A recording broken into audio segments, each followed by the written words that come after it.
gentlemen. You're locked into JJ and Alex. With the insight and analysis on the teams you can't live without. Presented by G2G Bars. This is 97.5, the KSL Sports Zone.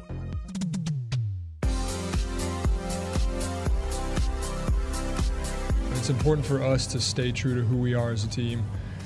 We played a couple games in the 60s. It's not very common, but we're at our most comfortable when we can get out and run in transition, make teams play at our pace. So it should be interesting.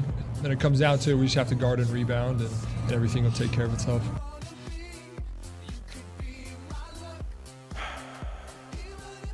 Welcome back. It is 97.5 the KSL Sports Zone. Thanks for being with us, everybody. Alex Keary, Jeremiah Jensen. Our program is brought to you, as always, by G2G Bars. All natural ingredients and no preservatives make the G2G Bar perfect for anybody who needs a quick, tasty, and nutritious boost. So, of course, the G2G Bar we're big fans of. And, man, we got to get this thing kicked off. You just heard Spencer Johnson on the way back. We talked with him a couple of weeks ago, JJ, and, to now know that they're in the NCAA tournament, it's pretty cool for all these guys to be able to have this experience, man, right? I mean, I would imagine that they're just listening to that press conference and hearing how pumped everybody is. It's so much fun. You forget how big of a deal the NCAA tournament is. Yeah, Dallin Hall spoke to that at the press conference today about how cool it is. This is something he dreamed of. This is one of the motivations he had when he was younger, growing up, working out in the gym and playing in the driveway, was to play in the NCAA tournament. And tomorrow morning, Dallin Hall will get to realize that dream here in Omaha. It's such a cool experience. If you haven't been to the NCAA tournament game, if you have the means, do it. It's an awesome experience. And if you have that experience as just a casual fan of basketball, imagine what it's like to have that experience as a diehard fan of your team, but B, to have that experience as a player in the tournament. It's so hard to get there. And these guys, once they get here, it's a dream. And if you get here and you have one of those one shining moments and you win the game, and you get to remember that for the rest of your life, and fans of that team. Like, so if BYU wins tomorrow, BYU fans will remember when BYU beat Duquesne in Omaha. And it will really put a stamp on this season as a special year for BYU. No matter what happens after that, for this team that nobody had any expectation of, to come out here to Omaha after finishing 5th in the Big 12 and to win an NCAA tournament game, what a great season for BYU, and from there it's gravy. But they're here. Why not come here and just make a run? Don't let this special season end. And if they shoot the ball the way they can, there's no reason why it has to end. Well, and I think, let's listen to some of this sound, too. I mean, we have all this sound to listen to from Mark Pope before we get into some Jazz basketball. But Mark Pope, talking about the NCAA tournament, here's what he had to say about being ready. He says they are. We really don't believe in reinventing the wheel rolling to the tournament, because this is what we've been preparing for all season long. I think our guys are loose. I think they're full of energy. Certainly they're going to feel all of the juice that comes with playing in this tournament. But I think they're pretty prepared to deal with those emotions. And I think we're just so eager to kind of race out and kind of jump in the fray of this tournament and see what we can do. I feel like our guys are in a good spot. I mean, look, no one expected this, and so why not just let it all hang out, right? I mean, in a way, and good news about BYU too is that they've got a lot coming back for them next year. Obviously, you're going to be missing some of these guys, but there's a lot of this core that are coming back, and that is definitely something that I think fans should really look forward to as well. I mean, I'm talking like they've already lost in this tournament, but this is what Coach Pope said, JJ, about Duquesne and how physical they can be. That's something that popped off the tape for him. Maybe even more of a defining feature of the team to us is their physicality at every possession. They challenge every single pass, every single catch, every single bounce. They move bodies. They're relentless. They're in a stance for 30 seconds every single defensive possession, all 5 guys. As good as those guards are, what coach has done in terms of getting his team to buy into the physicality and the consistency of effort and kind of ball hawkishness DNA of that team is pretty special. It's a terrific team. Ball hawkishness. That's a new one. I like it. I love ball hawkishness. Ball hawkishness? Ball hawkishness. Ball hawkishness.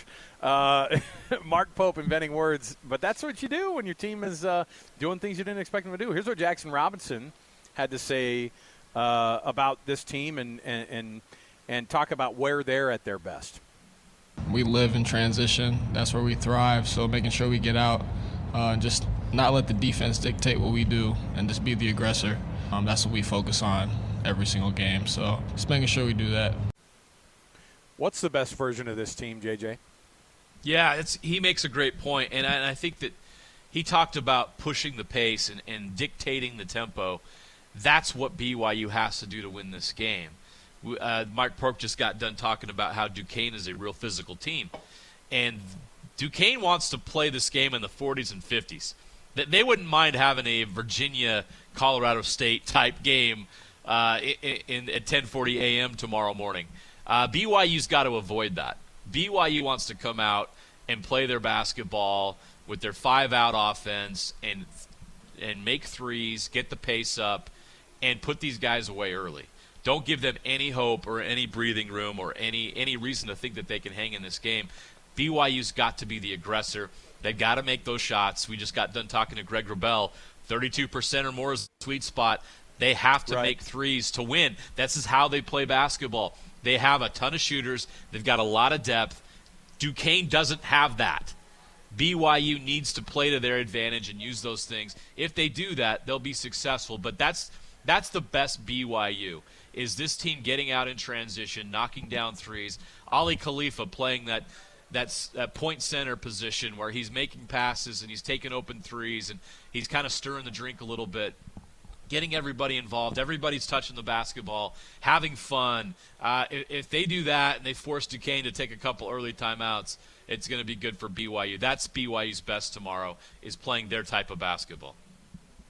All right, so man, that's it's going to be so cool to be able to have that experience for these players. Utah State's also going through the same thing, obviously, in Indianapolis. I heard Scotty G talking about arriving and their, the fanfare that happens with these teams when they roll up. And I will tell you, I was at I had lunch at a hotel here downtown today with a friend who was actually in town with Dayton, and I said, "Hey, I'll come over. I'll meet you over there for lunch." And he goes, "Yeah, we're all over here." And the hotel staff had rolled everything out for him. They had this huge welcome, and it had March Madness stuff everywhere. And I just thought, what a cool thing. And then he said Scotty pointed out, as soon as you lose, they're like, anyway, don't let the door hit you on the way out. We're going to clear this place out for somebody else now.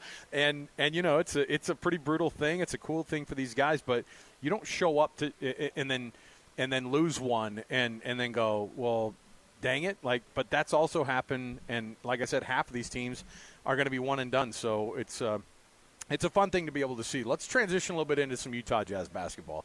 I mean, my heavens, it is a game day, and at 5 o'clock we're going to get pregame because they're down in Oklahoma taking on the Oklahoma City Thunder.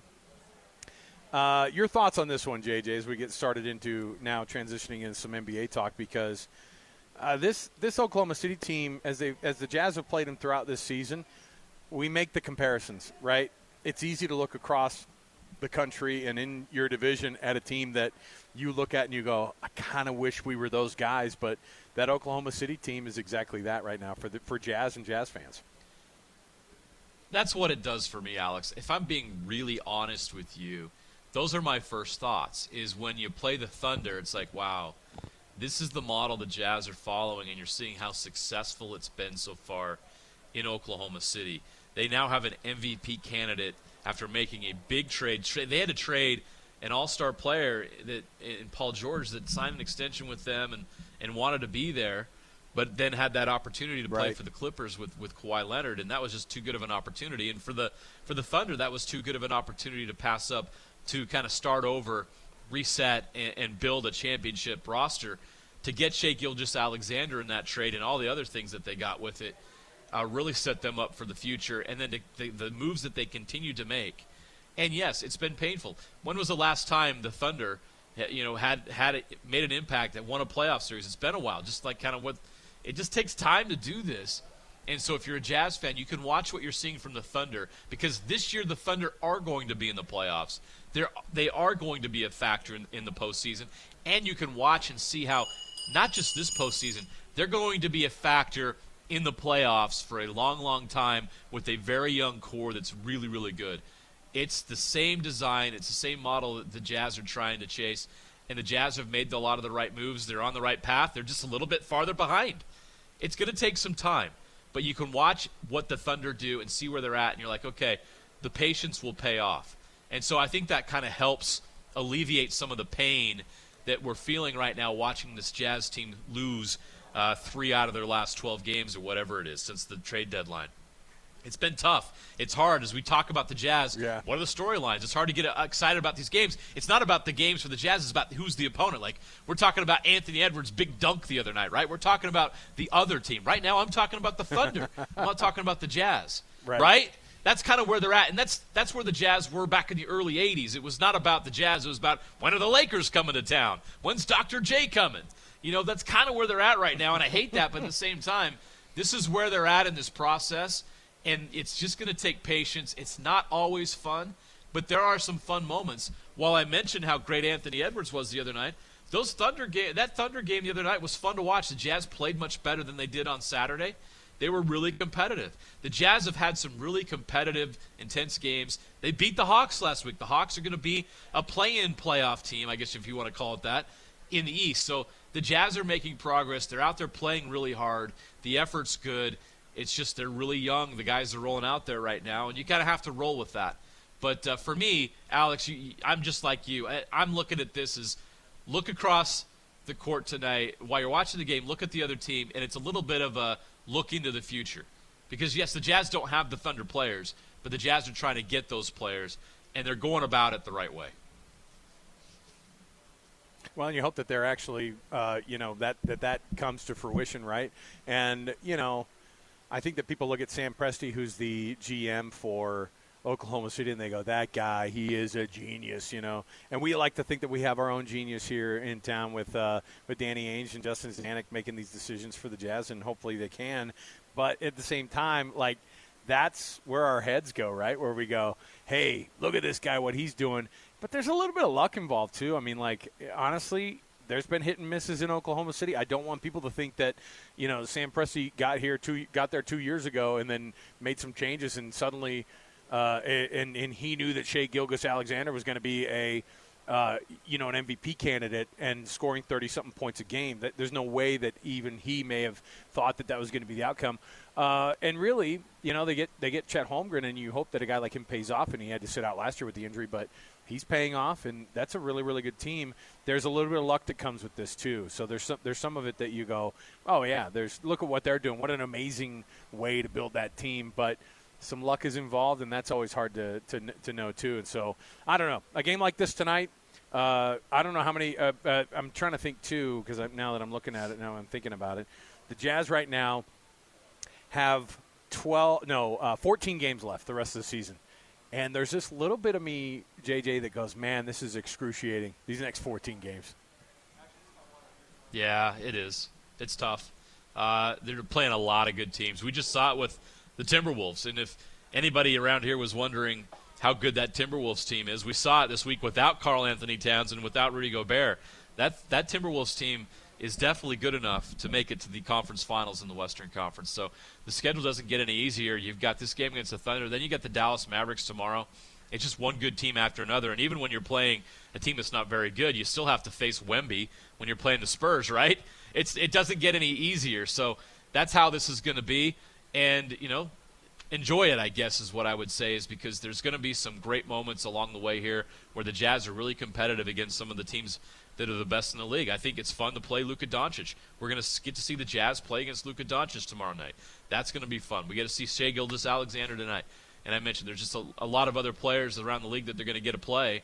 Donovan Mitchell, if he's healthy, the Cavaliers are coming soon. You're going to get a chance to see Sam Merrill in Salt Lake City. So there's some interesting storylines. There's some great moments coming up that are going to be fun in their own individual way, even though the Jazz aren't winning a lot of basketball games right now. This team still has a lot of reasons for us to tune in and take a look at and enjoy. Come on down, see some of these Utah Jazz opponents. That's exactly what we want to be. I'm sorry. It's just the truth. All right. This portion of the show, as always, as we kick things off, our cut is always brought to you by the folks at Doug Smith Dealerships in American Fork and Spanish Fork. Kia, Subaru, Chevy, Jeep, Dodge, Ram. Nobody knows like Doug. You got to check it out at a dealership near you. American Fork, Spanish Fork. We love that they got on board with us here for the cut every top of the hour. All right. We are at a really, really cool place here in Salt Lake City. We are at Common Spirit Holy Cross Hospital here at 1050. Your home for the best coverage of the Jazz, Utes, and Cougars is right here on The Zone. This is JJ and Alex, presented by G2G Bars on 97.5, the KSL Sports Zone.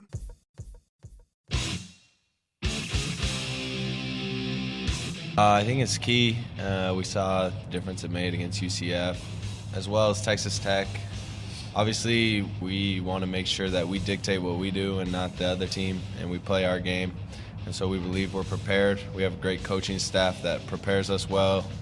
We trust in one another, and if we lean into what we know makes our team special, we believe that we'll be good.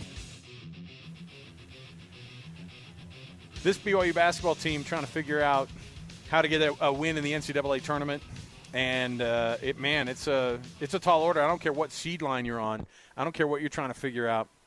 Dallin Hall, by the way, as you on the way back in here. Alex Curie, I'm here at Common Spirit Holy Cross Hospital in Salt Lake City. Jeremiah Jensen in Omaha, of course, covering the Cougs tomorrow in their matchup. Sam Farnsworth's going to be in Indianapolis, covering the Utah State Aggies and their potential run also, as they face off against a Big 12 team that we've seen this year in TCU. But, man, lots going on here. Our guest right now is Brian Rauff. HeatCheckCBB.com. He's nice enough to join us. He's joined us a couple times already in the offseason. Brian, first of all, the seating is all set. Do you feel like the committee got it all right?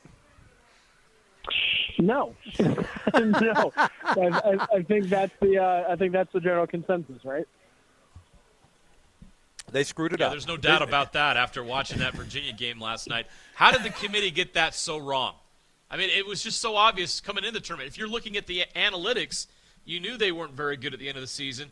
How did they miss on that when a team like Indiana State could have and should have been in the tournament? Yeah, I don't know. And I think the maddening thing with the committee is that they used different rationales for why teams got in and then used different rationales for why teams got left out. Right? There didn't seem to be a firm standard across the board. Virginia did not have the analytics. They didn't have the resume, quite frankly, in my mind. So that was puzzling. You look at the Mountain West, where the Mountain West got seeded. It was great the Mountain West got 6 bids. Like, that was what the conference set out to do and did it, and that should be applauded. But I don't think any of those 6 were or should be happy with where they're seated, the fact that 2 of them were in Dayton. I think the Big East had a legitimate grip and only 3 got in. I think that was a 5-bid league. Take 2 of Seton Hall, Providence, St. John's, your choice. Some of these teams that did get bids towards the end simply aren't good enough. And Virginia is the prime example of it because they don't pass the analytics or the eye test. But I think it was alarming this year at just how off the committee was. If you're looking at a team like BYU, we'll start there because they're the game tomorrow, and then we'll get to Utah State here. BYU facing off against Duquesne, they're looked at as obviously BYU got moved off of their probable 5 seed line to be able to match up with that Thursday, Saturday play so they don't play on Sunday, and that's something that they always have to deal with. And so But Duquesne is looked at as a weak 11 seed to BYU's strong 6 seed. Is that kind of where you see it matching up? Yeah, Duquesne probably is more of a 13 or 14 seed. So the fact that BYU got docked a seed line just for the days doesn't come back to bite them.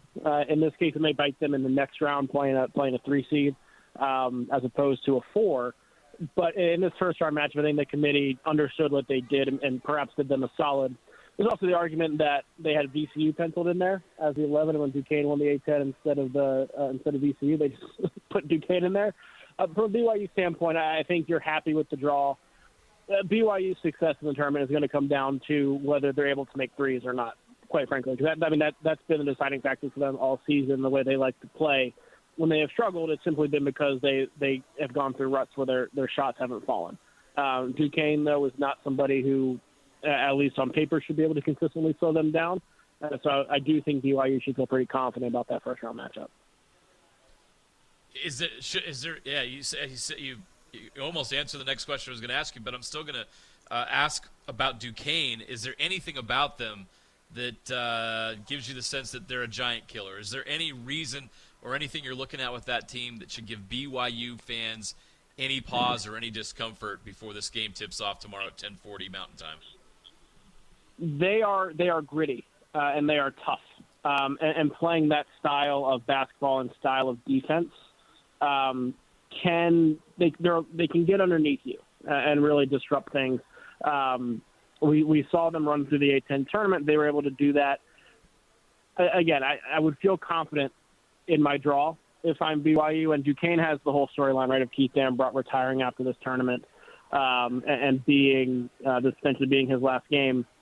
But you're looking at Duquesne, top 25 defense in the country. I had to look real quick and just see where they were nationally, but top 25 defense in the country, defend the 3 well. I still think BYU is more talented. However, if Duquesne is able to win this game, it's because of that pressure. The pressure is able to disrupt BYU. Brian, before we cut you loose here, we're going to ask a little bit about Utah State and that TCU matchup that they have. The Aggies also, yep. I mean, it's like the theme of the year for us in the state of Utah. BYU overperformed compared to what their expectations were. Utah State was in that same boat with Danny Sprinkle coming in his first year and returning 0 minutes and 0 points to that roster. So what is Utah State's shot as an 8 seed taking on this TCU team? Where do you think they match up with them? I like Utah State a lot in this matchup. We know what Utah State can do. They're one of the more well-rounded teams in the country. The three-point shooting is probably their biggest issue, just their inconsistency there, but they're playing a TCU team that is an even worse shooting team, right? TCU's physicality, I think, is something Utah State has to be worried about because TCU is a team that wants to pressure you, apply a lot of ball pressure, and then run as fast as they can and get out in transition on the other end.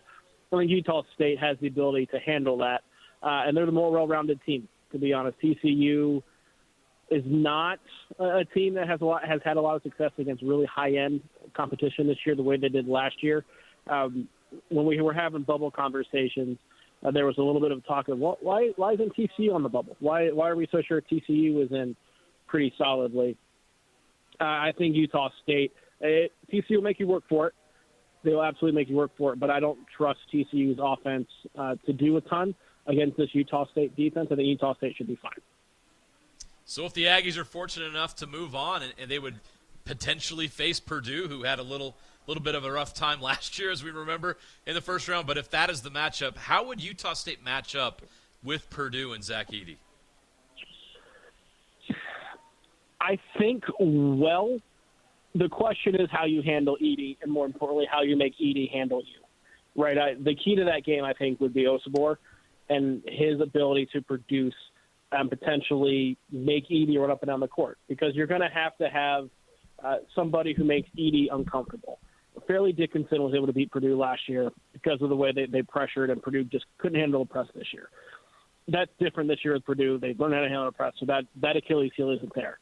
But Purdue has struggled this year when they've lost. They have played teams with unconventional big men who are able to stretch the court and get Zach Edey away from the basket a little bit. Utah State isn't the picture-perfect part of that, given the three-point shooting inconsistencies that I mentioned already.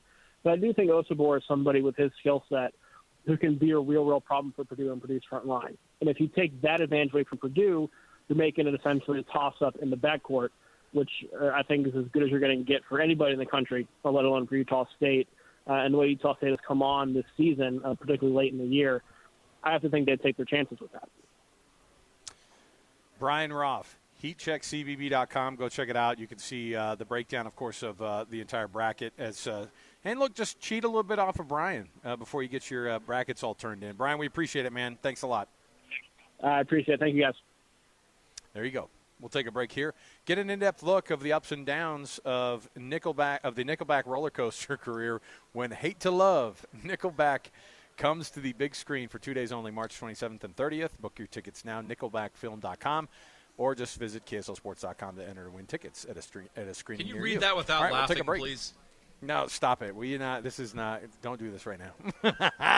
We're going to come back. We'll have one more chat with Dr. Peterson here at Common Spirit Holy Cross Hospital in Salt Lake. We'll get you your Jazz Daily, get you ready for Jazz pregame. Stay right here, 97.5 DKSL Sports.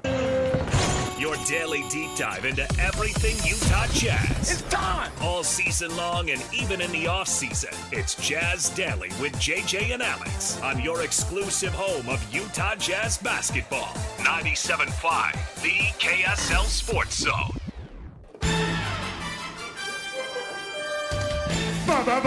Basketball, gimme. Welcome back. It is our Jazz Daily segment right here, 97.5 the KSL Sports Zone. Thanks for being with us. Fun time so far today. This portion of the show brought to you by Doug Smith Dealerships and American Fork and Spanish Fork, Kia, Subaru, Chevy, Jeep, Dodge, or Ram.